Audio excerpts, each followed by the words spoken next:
How worried should we be about the trajectory for federal spending and the federal debt?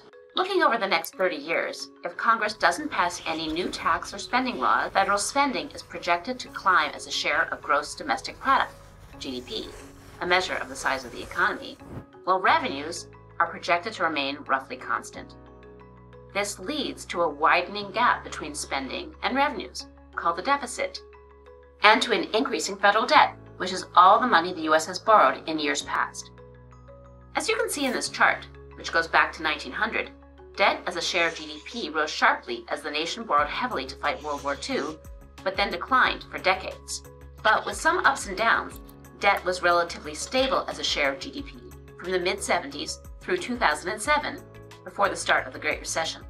But based on current tax and spending laws, the federal debt is projected to rise from about 100% of GDP today to almost 175% of GDP by 2048.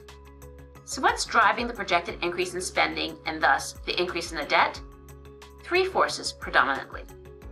One, the population is getting older, which means increased spending on Medicare and Social Security, two programs that already comprise a large share of the federal budget.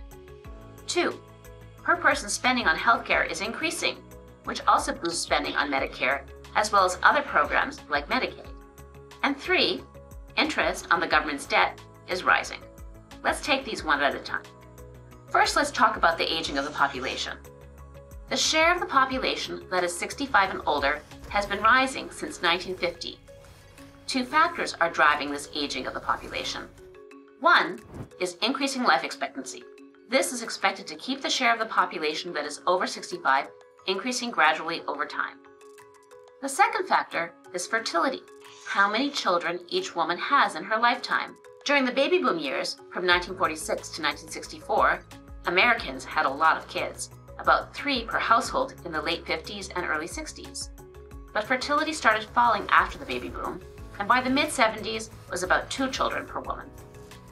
As the baby boomers have reached retirement age, the share of the population that is over age 65 has increased, from 12% in 2000 to 18% today.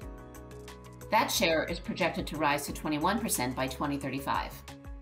Because we don't expect Americans to go back to having 3 kids per family, as they did in the 1960s, and because we expect continued increases in life expectancy, this shift towards an older population is going to be long-lasting. Now let's talk about health spending. Another factor driving up federal spending in the future is spending on healthcare, which has been growing faster than the rest of the economy for decades. As we get richer as a society, we are willing to spend more of our income on healthcare, in part because of new treatments and technologies that lengthen lifespans and the quality of life. Because the federal government pays for more than 1/3 of spending on healthcare in the United States, higher health spending puts pressure on the federal budget. Spending on health by the government, private employers, and individuals amounted to 10% of GDP in 1983. It's about 18% of GDP today and is projected to continue climbing over time. So over the next 30 years, spending on Social Security is projected to rise, and so will spending on Medicare, Medicaid, and other government health spending. Finally, we're going to talk about interest rates. The large debt we have accumulated over the past 15 years and the debt we are projected to accrue in the future means that interest costs on the debt are set to rise. Luckily, interest rates are still quite low by historical standards. But as federal borrowing increases, interest payments on the debt will also rise, from about 2% of GDP today to 6% by 2048. While we aren't sure how the economy will respond to increasing debt, it is clear we can't continually increase borrowing and increase our debt. Changes will have to be made to either raise revenues or rein in spending. Let's say we wanted to stabilize the debt to GDP ratio at today's levels.